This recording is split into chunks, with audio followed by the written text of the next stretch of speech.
Dua kerangka manusia ditemukan di sebuah rumah di kawasan Ngamprah, Bandung Barat, Jawa Barat. Diduga kedua jenazah ini adalah ibu dan anak. Hingga saat ini pihak kepolisian Resor Cimahi terus mendalami kasus ini dengan memeriksa sejumlah saksi. Warga perumahan Tani Mulya, Kecamatan Ngamprah, Kabupaten Bandung Barat, Jawa Barat digegerkan dengan temuan dua kerangka manusia di sebuah rumah pada Senin 29 Juli. Diduga dua kerangka itu merupakan ibu dan anak. Iguh Indah Hayati berusia 55 tahun dan anak laki-lakinya Elia Immanuel Putra berusia 24 tahun.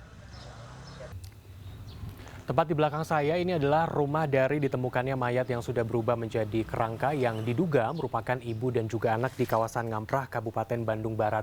Bisa Anda lihat sekarang kondisinya memang sudah dipasang garis polisi dan juga digembok sehingga kita tidak bisa masuk ke dalam. Kalau bisa digambarkan bahwa memang kondisi rumahnya sudah kumuh, jadi memang betul ya terlihat tidak ada orang.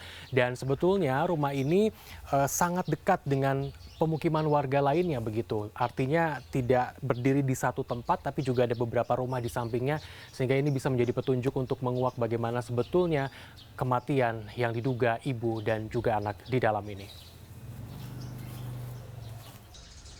Dua kerangka manusia ini ditemukan oleh suaminya Mujoyo Chandra yang sejak 2014 silam sudah pisah rumah. Menurut penuturan warga, ketika suaminya datang, rumah dalam kondisi tergembok dari dalam. Agar bisa masuk, akhirnya pintu dijebol. Usai kejadian itu, sejumlah warga mengaku tidak ada yang tahu keberadaan Mujoyo Chandra. Di rumahnya tertera ada spanduk bahwa rumah ini dijual. Hubungi Mujoyo Chandra yang merupakan suami dan juga ayah dari korban. Dan terdapat nomor teleponnya, kita akan coba telepon apakah nyambung atau tidak untuk mengetahui bagaimana sebetulnya kronologi dari kejadian ini. Tekan 1, 3, atau 5 untuk meninggalkan pesan suara. Tekan 1, 3, atau 5 untuk meninggalkan pesan suara. Ternyata setelah saya coba telepon ke nomor telepon yang tertera di depan rumah, tidak nyambung dan tidak aktif begitu. Dan memang agak sulit ini untuk mencari nomor telepon baru atau identitas dari si Bapak Mujoyo Chandra ini. Kita akan cari tahu bagaimana fakta yang lainnya.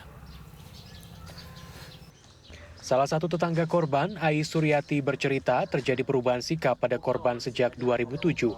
Padahal ia sudah mengenalnya sejak tahun 90-an. Ai mengaku terakhir melihat korban pada 2019 sebelum pandemi COVID-19. Ai bahkan mengira sudah pindah ke Sumedang, Jawa Barat karena kondisi rumah yang tidak terurus dan gelap setiap malam. Kenapa ya Bu ya? Nggak tahu, udah kayak itu kalau ada misalkan mau keluar. Terus saya juga keluar, dia mau udah jalan lihat saya masuk lagi. Tapi bukan ke saya aja. Hampir ke semua warga di sini. Iya. Oh, jadi memang sejak 2006 itu almarhum itu tertutup orangnya? Iya. Mhm. Iya. Sama sekali? Iya. Oke. Terakhir kali Ibu lihat Sebelum corona mah. ngobrol? Enggak. Saya di dalam. Aha. Lewat kan mau ke catering kerja. Pada hari penemuan dua kerangka ini, Ai sempat berbincang dengan suaminya Mujoyo Chandra. Menurutnya ada permasalahan keluarga yang terjadi di antara keduanya sehingga pada 2014 lalu Chandra meninggalkan rumah dan pergi ke Cirebon, Jawa Barat. Ibu tahu cerita kenapa Pak Chandra pergi? Taunya kemarin.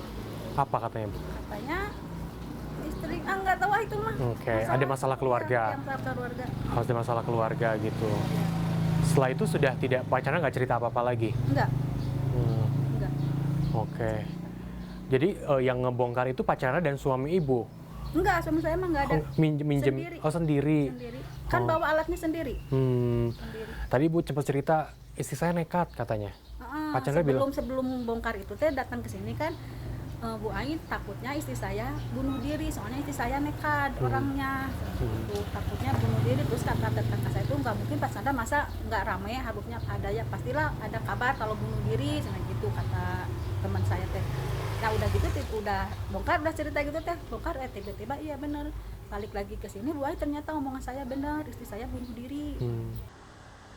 Menurut PJ Kepala Desa Tani Mulya, sebetulnya pada 2018 korban sempat mengatakan akan pindah domisili kepada RT setempat. Tetapi setelah laporan dibuat, korban tidak pernah terlihat lagi dan kondisi rumah sudah terkunci.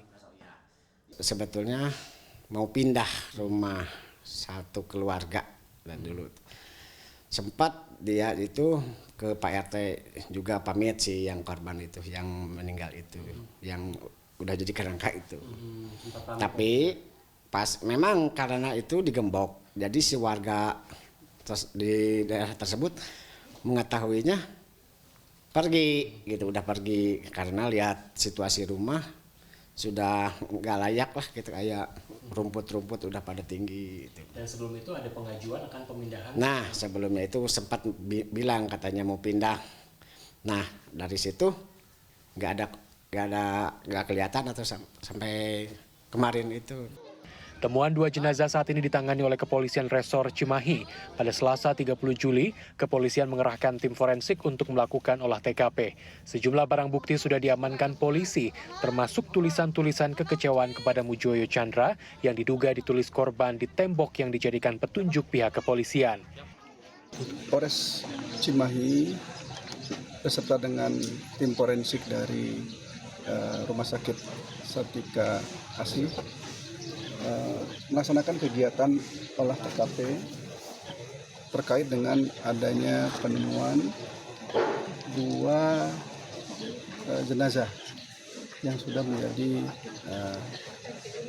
kerangka. Dari sini kita melakukan pendalaman terkait dengan barang-barang yang ditemukan sebagai petunjuk untuk kita bisa menentukan apakah penemuan tengkorak ini ada dengan apakah ada keterkaitan dengan adanya suatu tindak pidana. Memang dari barang-barang yang kita temukan sudah ada bukti petunjuk. Namun kami masih menunggu hasil dari tim forensik untuk bisa mengetahui penyebab dari kematian sehingga kita bisa menyimpulkan. Menurut pihak kepolisian ada berbagai kemungkinan di balik kematian ibu dan anak ini. Untuk membuat kasus ini semakin terang, sejumlah saksi sudah mulai diperiksa polisi, termasuk suami dan ayah dari korban. Tim Liputan CNN Indonesia, Bandung Barat, Jawa Barat.